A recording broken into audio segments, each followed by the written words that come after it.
धन्य धन्य नामदेव, धन्य धन्य नामदेव, सकळ वैष्णवांचा राव. धन्य धन्य नामदेव, सकळ वैष्णवांचा राव. विठ्ठल विठ्ठल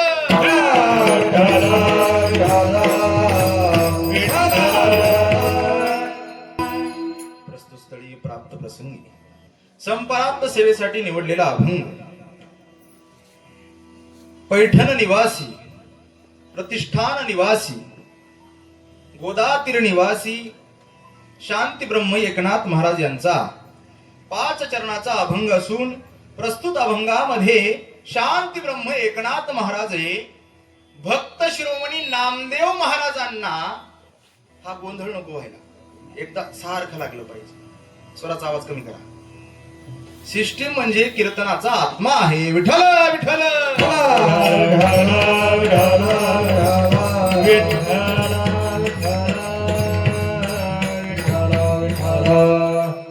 प्रस्तुत अभंगाद्वारा शांती ब्रह्म एकनाथ महाराज भक्त शिरोमणी नामदेव महाराजांना त्यांच्या कार्यप्रणालीने धन्यता प्रदान करून त्यांनी भक्ती प्रांतात काय काय ख्याती केली याची मीमांसा प्रस्तुत अभंगात मांडतात. विठ्ठल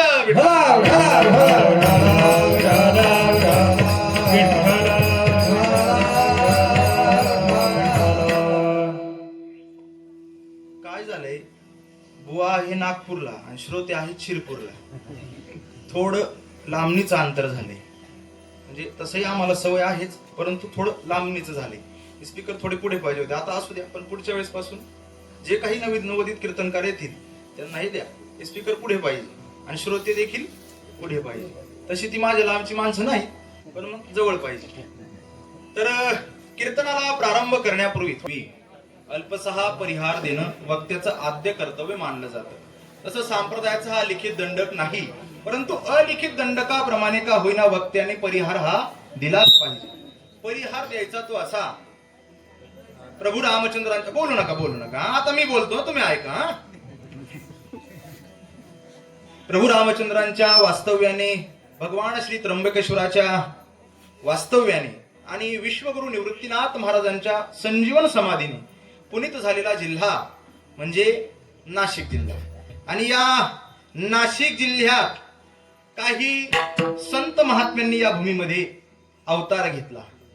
काही संत अगोदर होऊन गेले, परंतु त्यांचाच एक अंश म्हणजे महन्मनीय कृष्णाजी माऊली जायखेडकर. आदरणीय, त्यांना प्रेमाने सगळे तात्या म्हणत होते. आदरणीय तात्यांनी या भूमीत जन्म घेतला. तात्यांचा बराचसा कालावधी या गावात गेलाय, माऊलींचा काळ बराचसा या गावात गेला.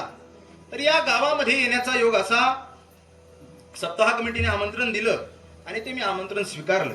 परंतु ज्या मातीमध्ये महन्मनीय माऊलींचा कार्यकाल गेला त्या मातीत आमचं महत् भाग्य, आम्हाला ही सेवा प्राप्त झाली. विठ्ठल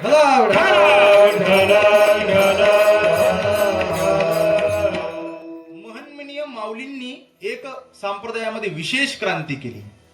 माऊलींनी या संप्रदायामध्ये तळागाळातला समाज हा वरती आणला. कोणता समाज?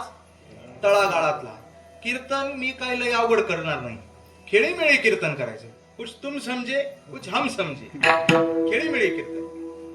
तळागाळातला, आणि हीच भाषा अलीकडच्या राजकारण्यांनी घेतली. ते सुद्धा म्हणतात जसं संतांनी तळागाळातला समाज वरती आणला तसं आम्ही देखील तळागाळात जाऊन काम करतो. परंतु ते संतांना जमू जाण. संतांनी तळागाळातला समाज वरती आणला आणि यांनी जो समाज तळात होता तो आणखी गाळात घातला. तर संतांची बरोबरी कोणाला जमणार नाही.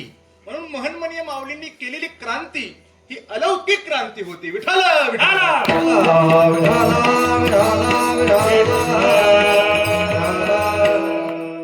थोडक्यात सांगतो, महन्मनीय माऊली म्हणजे पारिजातक वृक्ष, आणि त्या पारिजातक वृक्षाला लागलेली 2 गोंडस फुलं, एक जयराम बाबा गोंडेगावकर आणि दुसरे तुकाराम बाबा गोराणेकर. हे लक्षात ठेवा. जर तुम्हाला कोणीही विचारलं तर हाच मुद्दा मांडायचा. माऊली म्हणजे पारिजातक वृक्ष, आणि पारिजातक वृक्षाला लागलेली 2 गोंडस फुलं एक तुकाराम बाबा आणि जयराम बाबा. तुकाराम बाबांच्या समाधीच्या वेळी मी उपस्थित होतो. या महात्म्यांनी या प्रांतामध्ये भक्ती प्रांतात ख्याती केली. विठ्ठल विठ्ठल.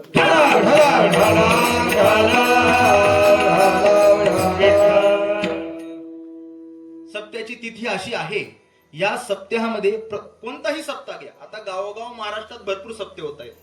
प्रत्येक सप्ताहामध्ये एका तिथीला विशेष महत्व असतं.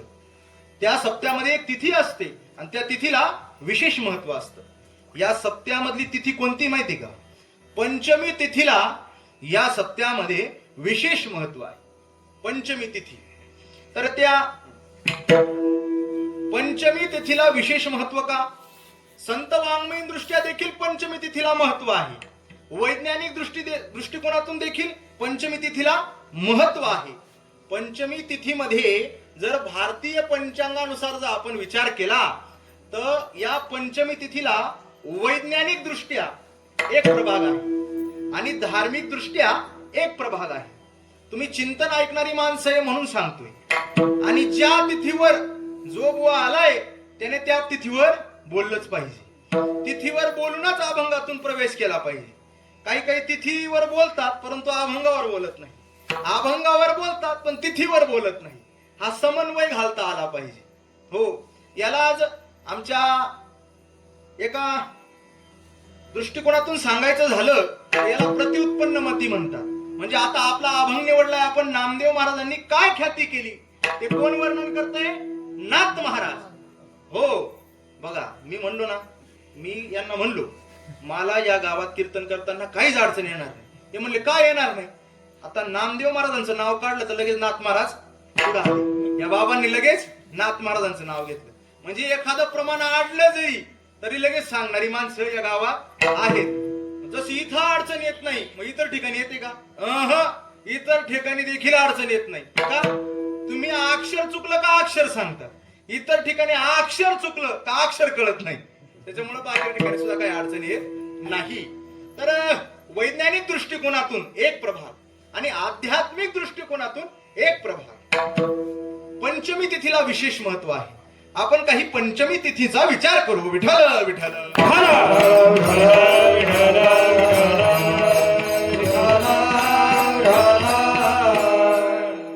पंचमी तिथीला विशेष महत्व आहे. आता मी काही तुम्हाला, आता काल कोणता सण होता? महिला मंडळ. कोणता सण होता का? आज तुम्ही बोलत नाही तोवर कीर्तन पुढे सरकणारच नाही. तुम्ही बोलले का मगच कीर्तन पुढे सरकल. पंचमी तिथी म्हणजे काल नागपंचमी होती. भारतीय पंचांगानुसार अनेक पंचम्या प्रसिद्ध आहेत, परंतु आमच्या संत वाङ्मयीन दृष्ट्या 5 पंचम्या प्रसिद्ध आहेत. विठ्ठल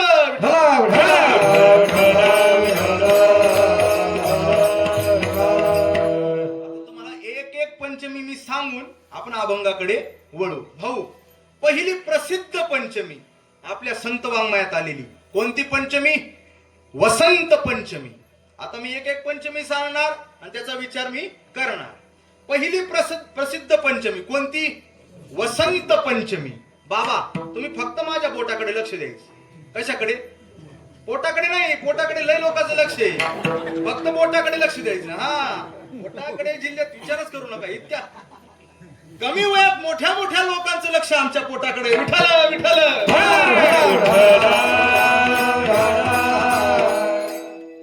पहिली प्रसिद्ध पंचमी बर का महिला मंडळ, वसंत पंचमी. दुसरी प्रसिद्ध पंचमी ऋषी पंचमी. तिसरी प्रसिद्ध पंचमी पांडव पंचमी. एक एक पंचमी ध्यानात धरा. तुम्ही ध्यानात धरत नाही म्हणून आमची दुकानं चालू आहे. तुम्ही ध्यानात धरल्यावर खालून अभंग दिल्यावर वारकरी शिक्षण संस्था सोडून कोणी यायचं नाही. विठ्ठल.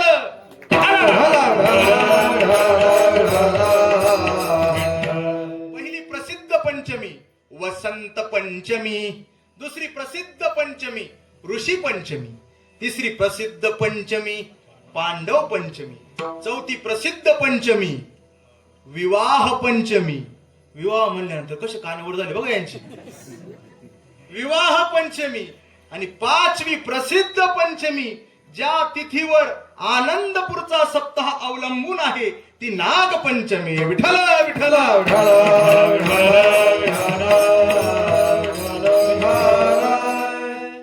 पहिल्या पंचमीचा आपण विचार करू. पहिली प्रसिद्ध पंचमी, ज्याला संत वाङ्मयात एक अलौकिक स्थान आहे.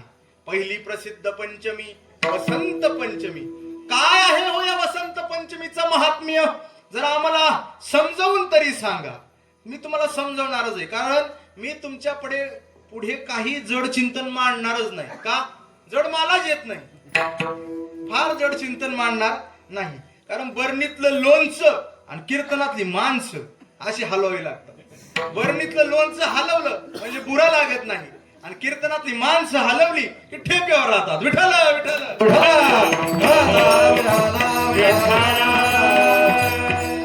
कारण मी ज्ञात आहे, मी अज्ञात नाही. आज माझ्या कीर्तनासाठी, या संप्रदायासाठी ज्यांनी ज्यांनी दिवस रात्र एक केली, ती अशी फार मोठी मोठी लोक आज कार्यरूपाने माझ्या पुढे उपस्थित आहेत. एका मिनिटात नामोल्लेख करतो.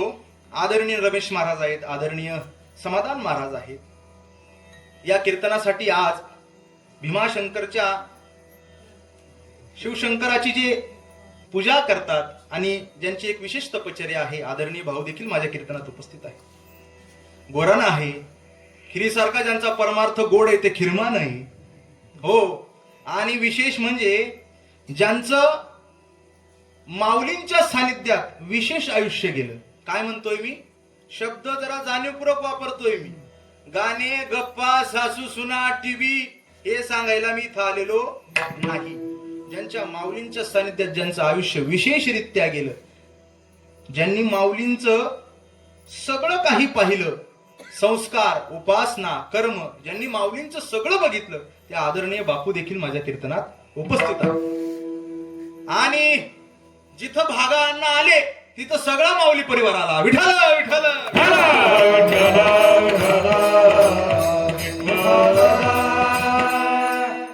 भागा अण्णा का म्हणलो मी? त्या लोकांनी तेवढी धावपळ केलेली आहे. काही काही लोकांना खरं सहनच होत नाही. एखाद्याचं नाव घेतलं ना लगे पोटात तिडी कुठती. अरे त्यांनी कार्य केलेलं आहे. विठ्ठल विठ्ठल. मी कोणाचं नाव इथं घेण्यासाठी आलेलो नाही. मी वस्तुस्थिती तुमच्या समोर मांडतोय. आपल्या चिंतनाचा विषय चालला होता. जसं आता राज्यात देवेंद्र कार्य करतायत, तसं खिरमण्यात रवींद्र कार्य करतायत. त्यांचंही कार्य तसंच आहे. माझ्या येण्याच्या इथं अगोदर आले, सगळं पुकारून मोकळं झाले. म्हणलं मला काय ठेवा, मला काय ठेवा म्हणलं. तर अशा पद्धतीने सगळं खिरमण्याचं भजनी मंडळ गावागावात, मी कोणाला म्हणलो? आपल्या खरे दादांना म्हणलो, तुम्हाला म्हणलो, गावागावात परमार्थात तरुण तयार होणं फार गरजेचं आहे हो. तरुणांच्या हातात कारभार दिला पाहिजे. का? सगळाच नाही दिला पाहिजे, परंतु ठेप्या ठेप्याने दिला पाहिजे. कारण तरुण आले की परमार्थ भरून होतो. म्हणून तरुण तयार होणं गरजेचं आहे. म्हणून एकदा सगळ्यांच्या चरणावरती विनम्र भावेने नतमस्तक होतो आणि पंचमीच्या विशेष तिथीकडे वळतो. विठ्ठल विठ्ठल.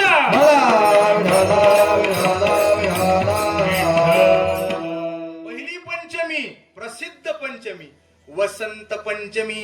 काय आहे हो हिचा महिमा? जसं वसंत ऋतूचं आगमन झालं. कोणत्या ऋतूचं? मला बोलणारी माणसं लय आवडतात हो, लय आवडतात. मला लय गप्पा मारायचा नाद आहे. आता अण्णाला झोप लागणार नाही याची मी काळजी घेणार हो. तर आपला विषय चालला होता वसंत पंचमी. वसंत पंचमी म्हणजे जगद्गुरु तुकोबरायांचा जन्मदिवस हो. वसंत पंचमीला अलौकिक स्थान आहे. या जसं वसंत ऋतूचं आगमन झालं की फलांना फुलांना बहर येतो. कसा येतो? द्या ऐकू आता. ऐकू द्या. तुम्ही तर रंगले कीर्तनात. ठेप्या गंमत. विठ्ठल विठ्ठल.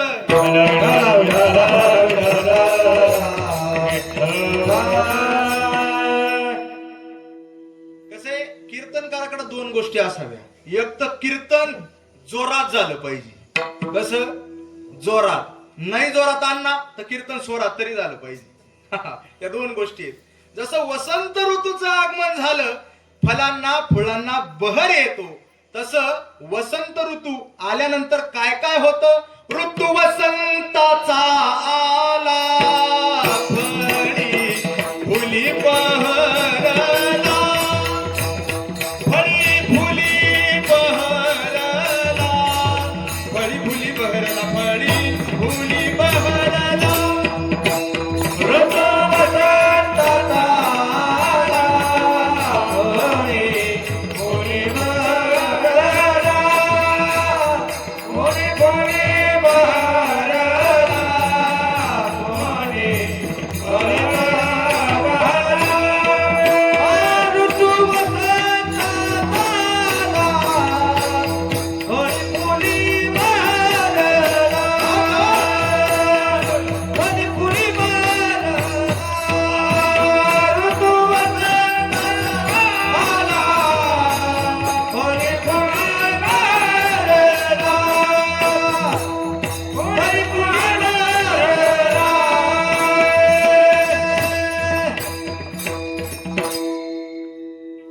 कीर्तनकाराचा विशेष भाग वक्तव्य. परंतु नुसतं वक्तव्य करून चालत नाही, तर ज्या कीर्तनकाराच्या म्हणण्याने बोलण्याने जसा समाज अवलंबून असतो, तसं कीर्तनकार काही लोकांवर अवलंबून असतो. एक गुणीजन. कोण म्हणलं कलाकार? कलाकार तमाशात असतात. गुणीजन. हा. 2 पखवाज, 3 सिस्टीम. ही त्रिसूत्री जाईल. हो, यांचा जर मेळ बसला तर मेळ बसला, नाही मेळ बसला गोड झालाच. मेळ बसला पाहिजे. सगळे वातावरण आज एक नंबर आहे, म्हणून मला काही चिंता नाही. तर वसंत पंचमी. ऋतू वसंताचा आला, फळी फुली बहरला. मोकळ्या अंगाने एकच सोडायचं. ऋतू वसंताचा आला, असा फली फुली बहरला. वसंत ऋतूचं आगमन झालं की जसं सर्वांना बहर येतो, कृषीप्रधान भागाला बहर येतो, तसं जगद्गुरु तुकोबाराय रूपी वसंत ऋतूचं भक्ती प्रांतात आगमन झालं का विवेकाला, वैराग्याला बहर येतो. कोणी वर्णन केलं हो जगद्गुरु तुकोबारायांच्या जन्मतिथीचं? अहो, लय वर्णन आहे. निळोबाराने तर भरपूर वर्णन केले. महाराज हा जन्मला मृत्युलोकी, दुजी उपमा नाढळे इहलोकी. काय काय? महाराज हा. कोणी जर आम्हाला फोन केला ना, तर आम्ही असं म्हणायचं नाही. समजा खरे दादांचा मला फोन केला, कोण बोलतोय? अंकित शिंदे बोलतोय, असं म्हणायचं. अंकित महाराज शिंदे बोलतोय हे म्हणायचं नाही. महाराज फक्त 2, एक तुकोबाराय आणि दुसरे ज्ञानोबाराय. हो, कोणी वर्णन केलेलं आहे? महाराज हा जन्मला मृत्युलोकी, दुजी उपमा नाढळे इहलोकी. काय केलं यांनी? भवसिंधुसी बांधिलासे तुझेने, अनाथा दिना कारणे तुकयाने. हो, ज्या तुकोबारायांनी विशेष क्रांती केली, त्या तुकोबारायांचा जन्म वसंत पंचमीचा जन्म. विठ्ठल विठ्ठल. आता पहिली पंचमी झाली, दुसरी पंचमी. पहिली प्रसिद्ध पंचमी वसंत पंचमी, दुसरी प्रसिद्ध पंचमी ऋषी पंचमी. हा, वसंत पंचमी जेवढं महत्व आहे तेवढंच ऋषी पंचमीला महत्व आहे. विकास शेठ, ऋषी पंचमीला का महत्व आहे? काय अशी ख्याती आहे या ऋषी पंचमीची? या ऋषी पंचमीची अशी ख्याती आहे, आपल्यावर तुम्हा आम्हा जीवांवर काही ऋण आहेत. काय ऋण? ऋण नाही. कोण म्हणलं ऋण? ऋण ऋण ऋण आहेत, ऋण. हो, मी या भागातला असल्यामुळे मला जरा पारिभाषिक शब्द जरा पाठ आहे. ऋण आहे, ऋण. कोणत्या कोणत्या प्रकारची ऋण आहे? हो, शास्त्राचं ऋण आहे, संतांचं ऋण आहे, माता पित्याचं ऋण आहे आणि ऋषींचं ऋण आहे. विठ्ठल विठ्ठल.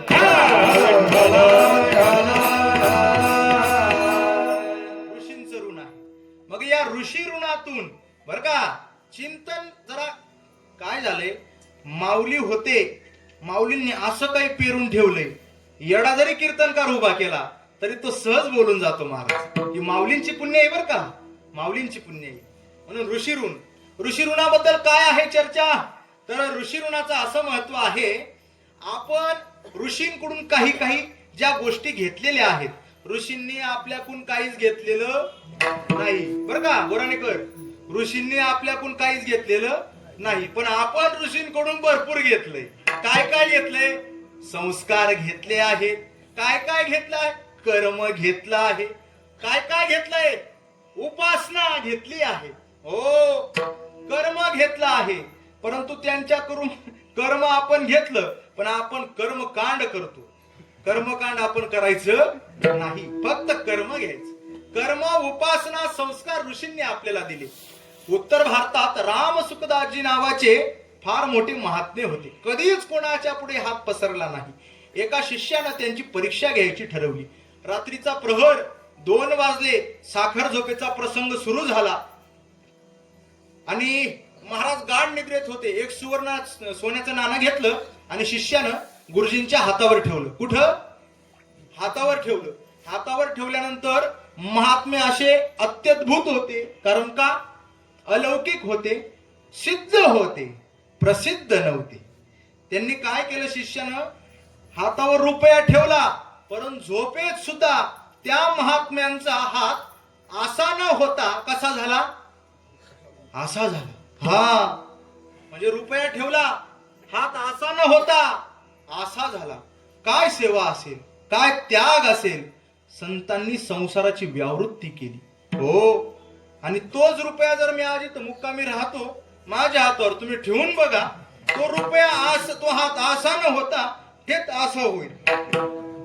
त्यांच्यात आणि आमच्यात तेवढा फरक आहे, हो. संतांकडून आपण काय काय घेतलं, ऋषींकडून काय काय घेतलं, त्यांचं ऋण आपल्यावर आहे. म्हणून त्या ऋणातून मुक्त होण्याचा दिवस ऋषी पंचमी. विठ्ठल विठ्ठल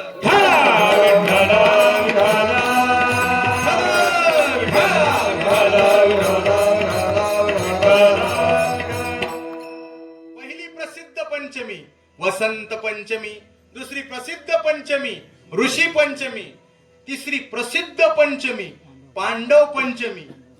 पांडव पंचमीचं काय महत्व आहे. एका सुज्ञ चरित्रकाराने, म्हणजे चरित्रकार सुज्ञ नसतात का, सुज्ञ असतात, हा बोलण्यातला बारकावा आहे. तर असा उल्लेख केलाय, सत्याचा असत्यावर विजय. काय काय काय काय, सत्याचा असत्यावर विजय, धर्माचा अधर्मावर विजय, हो. म्हणजे पांडव पंचमीचं हे महात्म्य आहे. जेव्हा पांडव अज्ञातवासाला गेले आणि अज्ञातवासाचं भयंकर दुःख त्यांनी पेलवून जेव्हा ते अज्ञातवासातून बाहेर आले, तो एक प्रभाग म्हणजे हा दिवस बरं का, तो एक प्रभाग म्हणजे हा दिवस. आणि असा एक प्रभाग आहे, दोघही प्रभाग तुमच्या पुढे ठेवतो.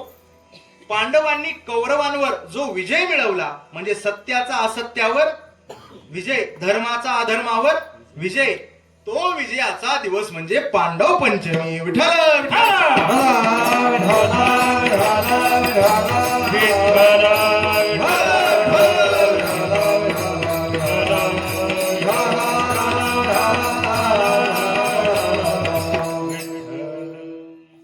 पहिली प्रसिद्ध पंचमी बोला, हा वसंत पंचमी. दुसरी प्रसिद्ध पंचमी. कीर्तनकाराला माणसं बोलता बोलता करता आली पाहिजे बर का. हा तो काय काय एकटेच उभाट्या प्रवचन करता, तसं नाही. कुछ तुम कुछ हम. वसंत पंचमी पहिली प्रसिद्ध पंचमी, दुसरी प्रसिद्ध पंचमी ऋषी पंचमी, तिसरी प्रसिद्ध पंचमी पांडव पंचमी. हा हा मांडव पाहिला मी. सुरुवातीला गर्दी होती, पण काही काही ठिकाणी आम्ही जातो कीर्तनाला. कीर्तनाला गेल्यानंतर भला मोठा मांडव असतो. मग मी विचार करतो, भला मोठा मांडव आणि त्यात 5च पांडव, हरी आणि मुकुंदा, बुवा सकट पाचुंदा. परंतु इथं आल्यानंतर मला जरा बरं वाटलं. ही माणसं गावाला जरा साजेशी आहेत. आनंदपूर म्हटल्यानंतर जरा आनंदानं कीर्तन ऐकतायत. हो, बघ पांडवांचा विषय चालू आहे. याला काय म्हणतात अण्णा, याला काय म्हणतात? आता हे आपल्या चिंतनात नव्हतं या गावाचं पांडवन मांडव, बर का? तर हे ओघाओघानं आलं बापू, ओघाओघानं आलं. तसंच एकदा आम्ही विद्यार्थी दशेत असताना हवेली, बर का, हवेली, मावळ, खेड हे तालुक्यांची नाव आहेत पुणे जिल्ह्यातली. जसं आपल्याकडे तालुके आहेत ना, तशी मावळ, पुणे, खेड अशी तालुके. मग आम्ही खेड तालुक्यात एकदा मी जरा गायला गेलो सप्त्याला, आणि जुनी मंडळी महाराज, खेड तालुका, जुन्नर तालुका आणि आंबेगाव तालुका, नाव ऐकून ठेवा. खेड तालुका, आंबेगाव तालुका आणि जुन्नर तालुका, नियमाचं भजन पाठ असणारी माणसं. हो, परंतु तिथं जरा एक दिवसीय कार्यक्रम होता ना, आम्ही गेलो. हरिपाठाचा विना मी घेतला, आणि हरिपाठात माझ्या कसं लक्षात राहिलं नाही ते माझंच मला माहिती नाही. नेमका एका अभंग माझ्याकून हुकला. कोणता? हरिपाठ कीर्ती मुखे जरी गाय. पवित्रच आहे तुमचा, पवित्रची होय देह त्याचा. हा अभंगांना माझ्याकून हुकला, आणि हुकला तसा एक म्हातारा, म्हाताराचा पहिले म्हातारी लय कराळी होती, दही दूध तूप खाणारे होते. हो, म्हणून आवाजही तसा होता. थांबा, मी गडबडलो ना. आता नवीनच विद्यार्थी, हातात विना. म्हणलं बाबा काय झालं, काय चुकी झाली माझ्याकडून? मी गडबडलो. सगळा समाज माझ्याकडे पाहिला. समाज लई नव्हता, परंतु गर्दी होता. हा, पाहायला बघितलं. बाबा म्हणलं काय झालं, काय चुकलं का? कस काय तुम्ही संस्थेचे विद्यार्थी म्हणून घेता? आता पण जी होती ती गर्दी होती भाऊ. तर याला हा विषय तुम्हाला सांगतोय. मी गडबडलो. मी बाबा म्हटलं तुम्ही सांगा माझं काय चुकलं. अहो तुम्ही, त्यानं कधी सांगितलं बाबानं, इवलेसे रोप लाविले द्वारी. हा अभंग होण्याच्या अगोदर थांबवलं, तिथं नाही थांबवलं. तिथं अभंग उकला तिथं. हा, जुने म्हातारे लय गोडीचे होती. हा, तर तिथं नाही थांबवलं. तर म्हणले हा अभंग तुमच्याकडून राहिला, कस काय संस्थेचे विद्यार्थी म्हणून घेतात? मी विचार केला, महाराज माझ्या मनात एक प्रमाण डोळ्या पुढे ठेवलं, ज्ञानदेवा मौन जपमाळा अंतरी. म्हणलं महाराज जर तुमची इथं गेली तर, जर तुमची इथं आता गेली तर गेली, म्हणून ती राखायची असेल तर आता काहीतरी बोला. तेवढ्यात मी म्हणलो, ओ बाबा कोणाला शिकवता? तुमच्या वयाचा मी मान ठेवतो, तुमच्या चरणाला लागतो, परंतु माझ्याकडून कोणता अभंग उकला? हरिपाठ कीर्ती मुखे जरी गाय.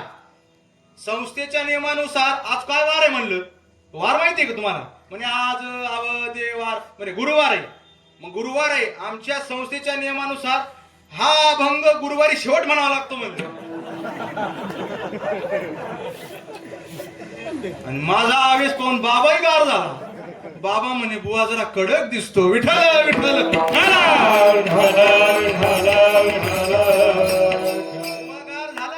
बाबा गार झाला. परंतु लगेच जेव्हा हरिपाठ उरकला, लगेच बाबाच्या चरणाशी लागून साष्टांग दंडवत घातलं. म्हणलं बाबा तुमचंच बरोबर होतं, माझं चुकलं होतं, परंतु मला समाजात फिरावं लागणार आहे, म्हणून मी माझी जाकली मूठ 1.25 लाखाची. तुमचंच बरं, इथून पुढं अशी चूक होणार नाही. आमच्या बापूंनी, आमच्या नानांनी जर जाकीला विना घेतला ना, तर भले भल्यांचा हरिपाठ उलटा पाठ आहे, परंतु तिथं सुद्धा गडबडतात. विठ्ठल विठ्ठल.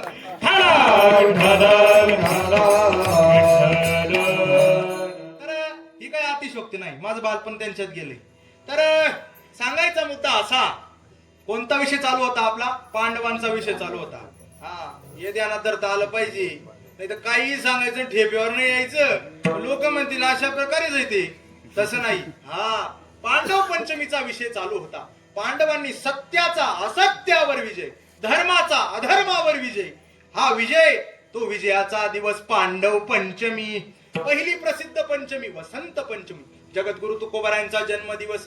दुसरी प्रसिद्ध पंचमी ऋषी पंचमी, ऋषींचं ऋण म्हणून तो दिवस. तिसरा पांडवांचा विजय दिवस पांडव पंचमी. चौथी प्रसिद्ध पंचमी कोणती? हा, विवाह पंचमी. बरोबर बरोबर बरोबर. विवाह, बाबांचं वय झालंय पण विवाह कसा शब्द बोलले बघा. हा, विवाह पंचमी म्हणले. म्हणलं विवाह तर विवाह. म्हणले काय महत्व या विवाह पंचमीचं नेमकं? तर या विवाह पंचमीचं असं महत्व आहे, या विवाह पंचमीच्या दिवशी प्रभू रामचंद्र आणि सीतामय्या यांचा स्वयंवर झाला. बरं का, ऐकून ठेवा. प्रभू रामचंद्रांचा आणि सीतामय्याचा स्वयंवर झाला. म्हणून तो कसा झाला? रावणाला होता धनुष्य मोडायला, कारण जनकानं धनुष्य ठेवलेलं होतं. हा धनुष्य जो मोडेल त्याला आमची सीता माळ घालेल. बर, त्याला आमची सीता माळ घालेल. परंतु रावण आला होता. परंतु रावण जरी अंगाने होता, परंतु प्रवृत्तीचे रावण तिथं अनेक आलेले होते. त्या धनुष्याची अशी गंमत आहे, ते धनुष्य इतर राजांकडून हल्लं सुद्धा नाही, इतकं जड होतं, हल्लं सुद्धा नाही. परंतु रावणानं ते धनुष्य मोडलं नाही, हलवलं ना. हलवताच तो अंगावर घेऊन पडला. रावण अंगावर घेऊन पडला. तर ते धनुष्य पुन्हा तिथं ठेवलं आणि त्या धनुष्याला जेव्हा रावण पराभूत झाला, त्या धनुष्य उचलू शकला नाही, तेव्हा प्रभू रामचंद्र त्या धनुष्याजवळ आले आणि अंतकरणामध्ये हृदयिक पटलावर भगवान शिवशंकरांना विनवणी केली. हे शंकरा, तुझ्या अपमान करण्याचा माझा हेतू नाही, परंतु हे धनुष्य उचलून मी जे कार्य आपल्याला पुढे करायचं आहे, जे लोकांना दाखवायचं आहे, त्या कार्यासाठी मला हे शिवधनुष्य मोडावं लागेल.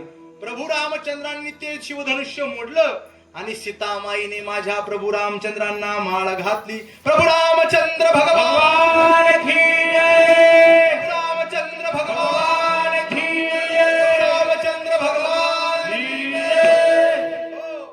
तो दिवस म्हणजे विवाह पंचमी. विठ्ठल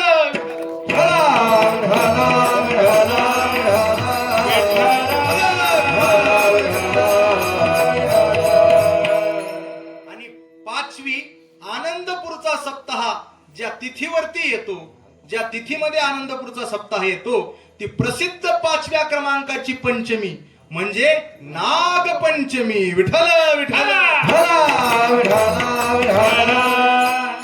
काय महत्व आहे या नागपंचमीचं? एका कीर्तनकाराने मला फोन केला, आमचे मित्रच होते.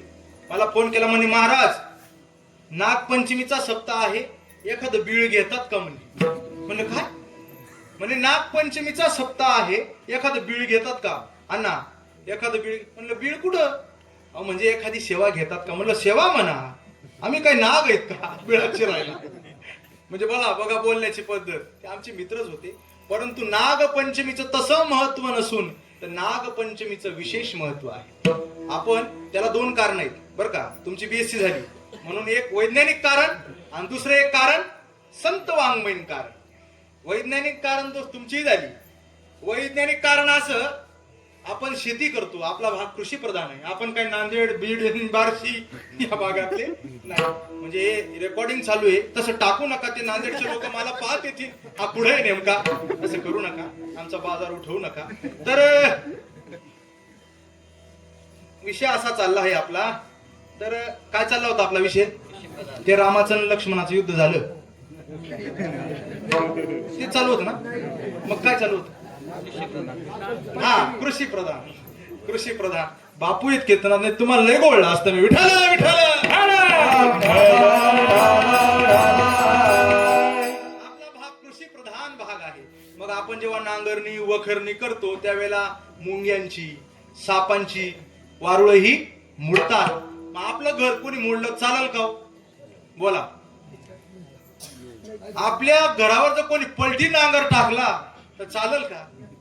हा, त्याला तसं जसं चालणार नाही तसं त्यांचं घर मोडलेलं चालेल का? नाही चालणार महाराज. म्हणून त्यांचं देखील आपल्यावर ऋण आहे.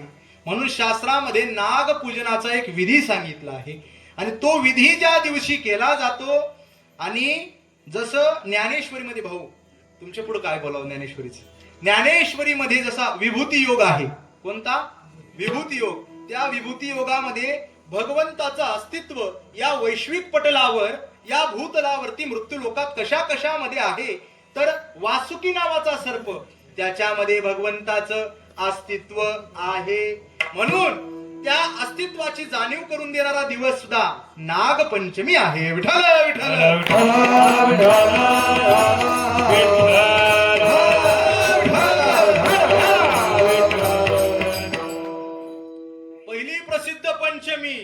वसंत पंचमी, दुसरी प्रसिद्ध पंचमी ऋषी पंचमी, तिसरी प्रसिद्ध पंचमी पांडव पंचमी. कोण कौरव पंचमी म्हणलं? कौरवांची पंचमी का? हा, त्यांची दशमी आहे. विठ्ठल. तिसरी प्रसिद्ध पंचमी काय? पांडव पंचमी. चौथी प्रसिद्ध पंचमी विवाह. विवाह म्हणल्यानंतर लगेच सांगितलं विवाह पंचमी. आणि पाचवी प्रसिद्ध पंचमी कोणती? नाग पंचमी. आणि आणखी एक प्रसिद्ध पंचमी, भावाचे पैसे भेटले का रंग बदलायचा, बांध कोरला का रंग बदलायचा. हा, एखाद्याचे पैसे उसने व्याजाने घेतले ना, कधी दिले होते का? बरोबर, रंग बदलायचा. मग तुम्ही जसं रंग बदलतात का, ती एक तुमची रंगपंचमी. हा, ती इथं सांगण्याच्या लायकीची नाही, पण ती रंगपंचमी तुमची तुम्हाला लकलाभ. या 5 पंचम्या लक्षात ठेवा. विठ्ठल विठ्ठल. हो, या पंचम्यांचं वर्णन आलेलं आहे. परंतु आज प्रस्तुत अभंगाद्वारा शांती ब्रह्म एकनाथ महाराज, प्रतिष्ठान निवासी एकनाथ महाराज, गोदा तीर निवासी एकनाथ महाराज, जे शांतीचा कळस होते, कळस जसा वैराग्याचा कळस कोण होतं? जगद्गुरु तुकोबाराय.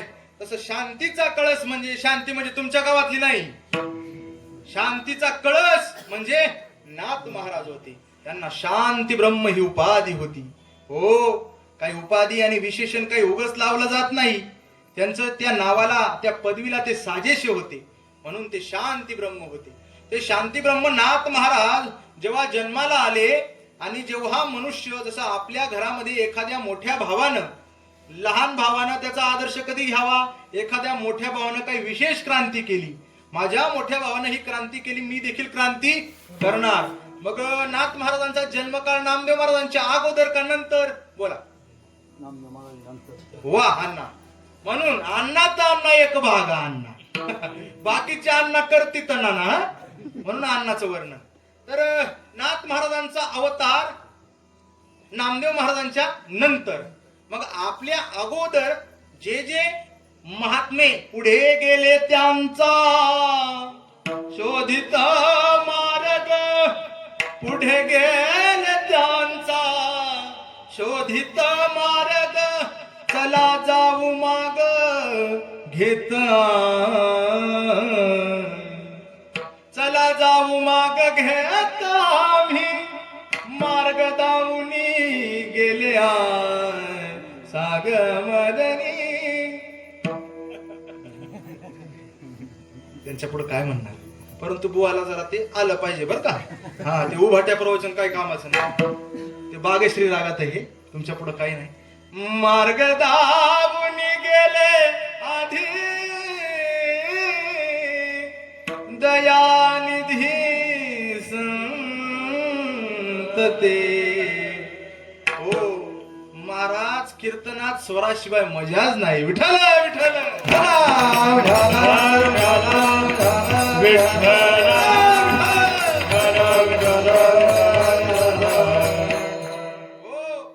मार्ग दावनी गेले आधी. मग नामदेव महाराजांनी काय मार्ग दाखवला ते नाथ महाराजांनी बघितलं. कारण नाथ महाराजांच्या अगोदर नामदेव महाराजांचा अवतार होता. बघितलं नाथ महाराजांनी भक्ती प्रांतात नेमकी काय काय ख्याती केली, भक्ती प्रांतात नाथ महाराजांनी नेमकी काय काय अशी अलौकिक दैदिप्यमान क्रांती केली. नाथ महाराजांनी त्यांचा जीवन आलेख बघितला. मग नामदेव महाराजांच्या वागण्यावरून, नामदेव महाराजांच्या बोलण्यावरून, चालण्यावरून, कारण संतांच्या प्रत्येक कार्यात नीती असते. आमा हे कौतुक जगा द्यावी नित. मी म्हणणारच गडी, परंतु मला मोह आवरावा लागणार आहे बरं का. मी म्हणणारच गडी, पण मला मोह आवरावा लागणार. आमा हे कौतुक जगा द्यावी नित, आमा हे कौतुक जगा द्यावी नित, आमा हे कौतुक जगा द्यावी नित. ठाई धरल्यावर मग काकडा करायचंय का आपल्याला? हा, मला ठाई येते हे तुम्हाला सांगायचं होतं. विठ्ठल विठ्ठल.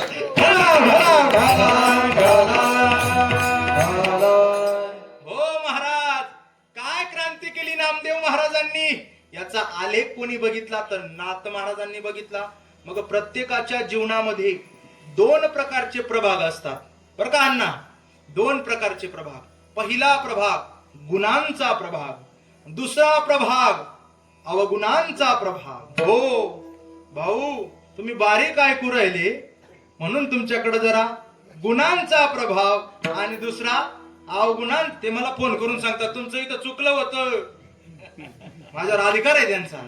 म्हणून एक गुणांचा प्रभाव आणि दुसरा अवगुणांचा प्रभाग आणि दुसरा प्रभाग. पहिल्या प्रभागात जर नामदेव, आता संतांमध्ये तुका म्हणे तैसा सज्जनापासून पाहता अवगुण मिळेची ना. हो, पाहता अवगुण मिळेची ना. आणि संतांचे गुणदोष जो पाहतो त्याचे पूर्वजही नरकाला जातात आणि त्याचा तर बाजारच उठवतो, काही विषयच नाही. परंतु महाराज नामदेव महाराजांच्या चरित्राकडे जर आपण परिशीलन केलं, त्यांच्या चरित्राचं अवलोकन केलं, निरीक्षण केलं, तर नाथ महाराजांना काही गुणवैशिष्ट्य नामदेव महाराजांची दिसली. विठ्ठल विठ्ठल विठ्ठल. नामदेव महाराजांची तुम्हाला काही मी गुणवैशिष्ट्य सांगणार आहे. तर तुम्ही हा अभंग का निवडला अशी शंका खिरमाणीकरांच्या मनात निर्माण होईल. तर नामदेव महाराजांचा समाधी सोहळा नुकताच पार पडलाय. आणि जर तुम्ही पंढरपुरात जर कधी आले, तसे तुम्ही पंढरपुरात येतात म्हणावं, पण मग असे जर वारीला कधी आले, समाधी सोहळ्याला संतांच्या कधी आले, तर नामदेव मंदिरात जा. कोणत्या मंदिरात? नामदेव मंदिरात. त्याला म्हणतात नामदासांचा वाडा, त्याला म्हणतात नामदेव महाराजांचा फड. हो, वाडा बी म्हणतात आणि फड बी म्हणतात. हो, तुम्ही म्हणतात वाडा. आपले वाडे गेले, एक म्हणला मी वतनदार आहे म्हणले, अरे म्हणलं वतन गेली फक्त दारात राहिली. वतन गेली फक्त दारात राहिली, ती तरी सांभाळा म्हणलं हाताने. तर नामदेव महाराजांच्या जर तुम्ही मंदिरात गेले, तर नामदेव महाराजांच्या मंदिरात गेल्यानंतर 1 महिना समाधी उत्सवचा सोहळा चालतो. समाधी उत्सव सोहळा म्हणतात. तो समाधी उत्सव सोहळा 1 महिना चालतो. आपल्याकडं सप्ताहाच्या निमित्तानं नामदेव महाराजांच्या कीर्तीचा उजाळा व्हावा म्हणून या अभंगाची आज निवड आहे. हो, संत चरित्र अभ्यासलं पाहिजे आणि लोकांना पण सांगितलं पाहिजे. हो, म्हणून नामदेव महाराजांची गुण कीर्ती म्हणजे गुणवैशिष्ट्य नाथ महाराजांच्या लक्षात आली. 5 प्रकारची गुणवैशिष्ट्य मी नामदेव महाराजांची तुमच्या पुढे ठेवणार आहे. पहिला प्रकार, गुणाचा पहिला प्रकार, नामदेव महाराज भजननिष्ठ होते. हे प्रकार लक्षात ठेवा. दुसरा गुणाचा प्रकार, नामदेव महाराज वाङ्मयता होती. नामदेव महाराजांच्या जीवनामध्ये भजननिष्ठता होती. नामदेव महाराजांच्या जीवनामध्ये वाङ्मयता होती. नामदेव महाराजांच्या जीवनामध्ये व्रतस्थता होती. नामदेव महाराजांच्या जीवनामध्ये क्षेत्र उपासकता होती. आणि नामदेव महाराजांच्या जीवनामधला अलौकिक गुण विनम्रता होती. विठ्ठल विठ्ठल.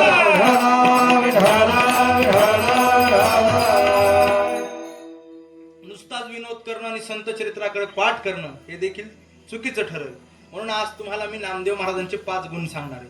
नामदेव महाराजांचा पहिला गुण भजननिष्ठता. आपल्याला जर कोणी म्हणलं ना, चला आज कीर्तनाला, आनंदपूरचा सप्ताह आहे, चला आपण, ते काय म्हणतं माहिती का, तुम्ही वा पुढं मी आलोच. हो, काय म्हणतं, तुम्ही वा पुढं मी आलोच. एकाला त्या नांदेड तालुक्यात आम्ही सप्त्याला गेलो, नांदेड जिल्ह्यात, एकाला कणिक आणायला पाठवलं. कशाला? सप्त्याच्या सुरुवातीला. जसा गेला तसा काल्याला झाला. सुरुवातीला गेला आणि काल्याला झाला. परंतु नामदेव महाराजांचं तसं नव्हतं, भजननिष्ठ होते. जेव्हा तीर्थयात्रेला गेले, तीर्थयात्रे प्रती बोळविला नामा, तीर्थयात्रे प्रती बोळविला नामा.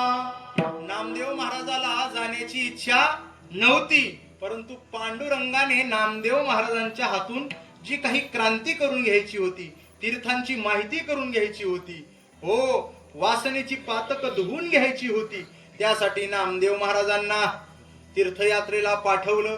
आणि तीर्थयात्रेला जेव्हा नामदेव महाराज गेले, तेव्हा राजस्थान प्रांतामधला एक प्रसंग असा आहे, प्रसंग खूप गोड आहे. प्रसंग असा झाला, नामदेव महाराजांना पाण्याची तहान लागली. हो, पाण्याची तहान लागली. तुम्हाला जर 2 दिवस खायला दिलं नाही ना, तर तुम्ही आम्हाला खायला उठणार. हा, तुम्हाला जर 2 दिवस खायला दिलं नाही ना, तर आम्हाला, जर गडी जर एखादा काम करून आला शेतातून, मकेला फवारणी करून किंवा काही करून आला आणि जर स्वयंपाक तयार नसला, तर महिला मंडळाच्या सगळ्या 5 कुळांचा उद्धार होत असतो.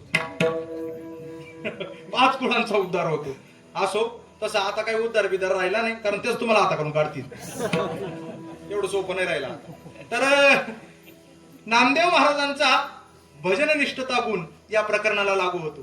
तीर्थयात्रेला गेले, तहानेनं व्याकुळ झाले. राजस्थान सारखा प्रांत, जिकडं पाहिलं नजर गेली तिकडं द्राक्ष डाळिंब नव्हते, फक्त वाळूच होती. आणि ती वाळू अशी होती, पांढरी वाळू. वाळवंटात गेले तीर्थयात्रेला, वाळवंटातून पुढे जाणार होते. तीर्थयात्रेला तहान लागली, करायचं काय? नामदेव महाराजांमध्ये आणि ज्ञानोबारायांमध्ये बरं का संवाद सुरू झाला. हा संवाद ऐका. तर आपण घरोघरी वाद करतो, हा संवादित हा ऐका. संवाद सुरू झाला. नामदेव महाराज म्हणले, ज्ञानोबा इथं तर काहीच दिसत नाही. हा, इथं तर काही नो भेटी नो गाठी, थेट गुवाहाटी.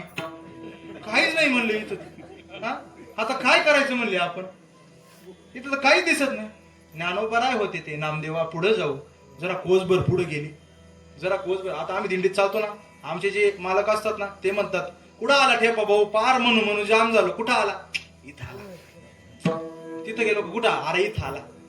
इथं आला म्हणल्यानंतर 4-5 किलोमीटर अंतर कापून नेतात. ज्ञानोबारांनी तसं नामदेव महाराजांचं अंतर कापून नेलं. आणि दृष्टीला एक विहीर दिसली, कूप दिसला. त्याला कूप म्हणतात. तव दृष्टी एक कूप देखिला. कूप पाहिला, विहीर पाहिली.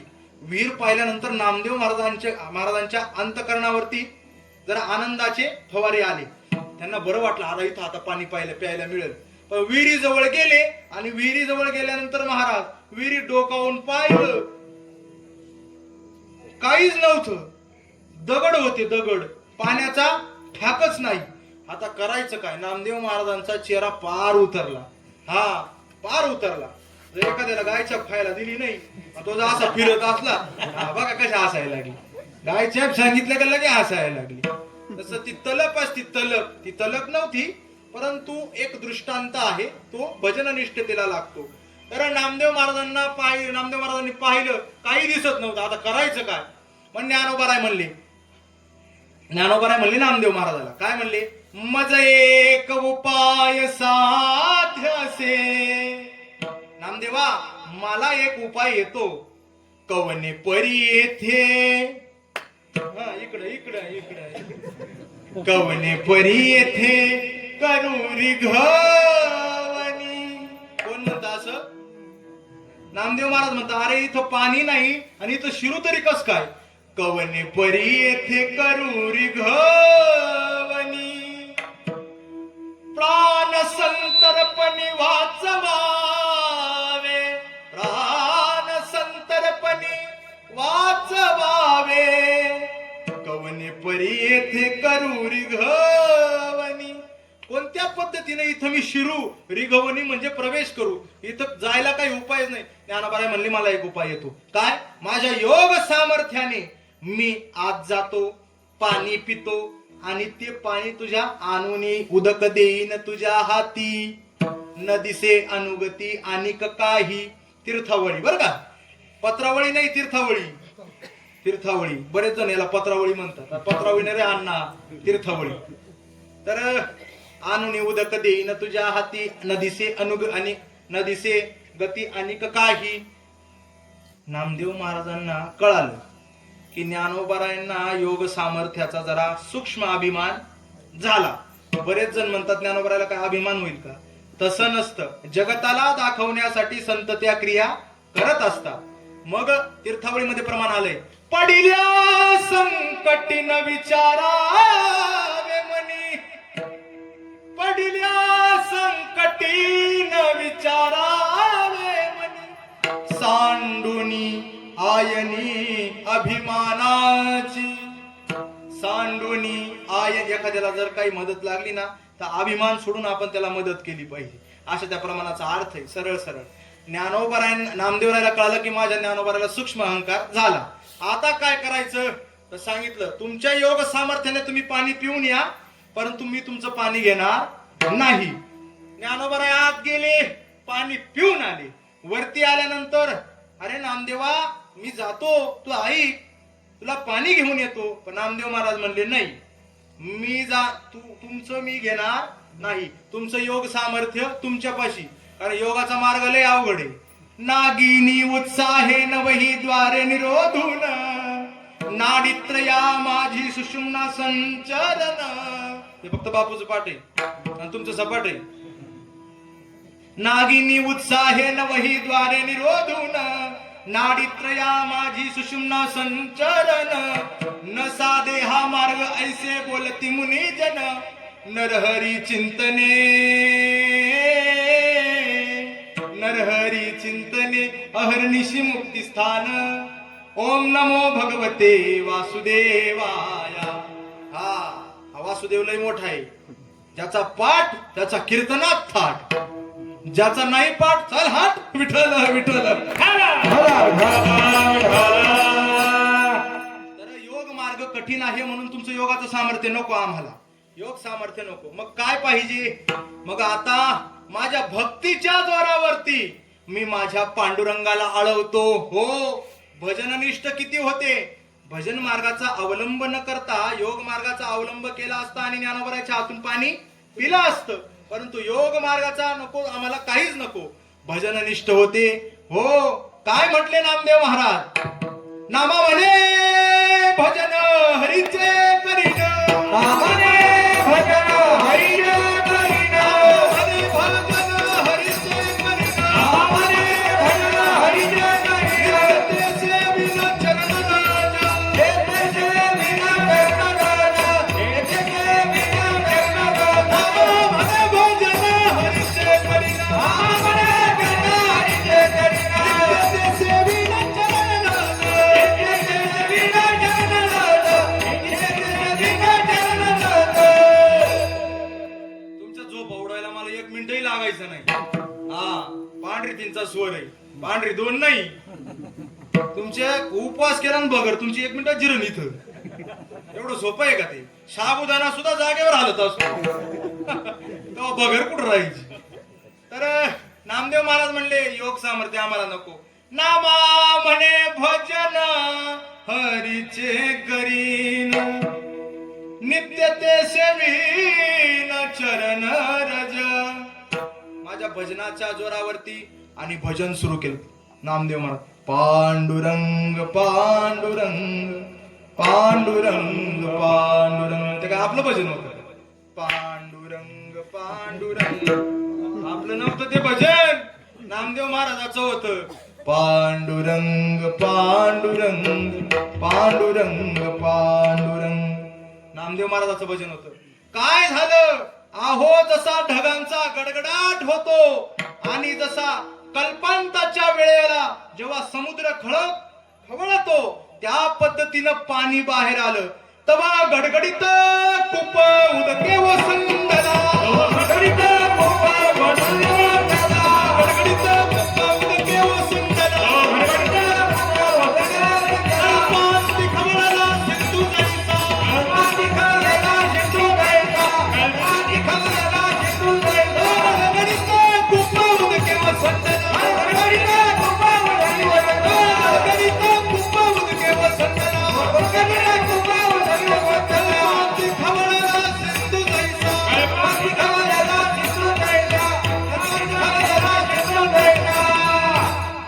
आकाशात विजांचा कडकडाट व्हावा आणि ढगांचा गडगडाट व्हावा. तसा गडगडाट कुठं झाला? विहिरीत झाला. आणि खळखळून पाणी बाहेर आलं. कसं आलं? जसं महाप्रलय होतो का, आणि जसं आता भूकंपाचे धक्के आपल्याला लागले परंतु दिंडोरी तालुक्यात भल्या बेगा पडले, हा तसा असा प्रचंड आवेशात ते पाणी बाहेर आलं. तवा गडगडीत खूप उदके ओसंडला, कल्पांती खवळला सिंधू जैसा. कल्पांताच्या वेळेला कल्प अधिक अंत म्हणजे कल्पांत, कल्प अधिक अंत म्हणजे कल्पांत. कल्पांताच्या वेळेला, सृष्टी प्रलयाच्या वेळेला कल्पांत, त्या कल्पांताच्या वेळेला जेव्हा सिंधू खवळतो म्हणजे समुद्र खवळतो, अशा आवेशात पाणी बाहेर आलं. कोणाची कृपा? ही पांडुरंगाची कृपा. म्हणजे काय केलं? कोणतं सामर्थ्य होतं नामदेव महाराजांच्या जीवनामध्ये? नाम सामर्थ्य होतं, भजन निष्ठता होती. आणि ती भजन निष्ठता आमच्या नाथ महाराजांनी पाहिली आणि आपसुकच त्यांच्या मुखातून आलं, धन्य धन्य नामदेव, धन्य धन्य नामदेवा, धन्य धन्य नामदेव, धन्य धन्य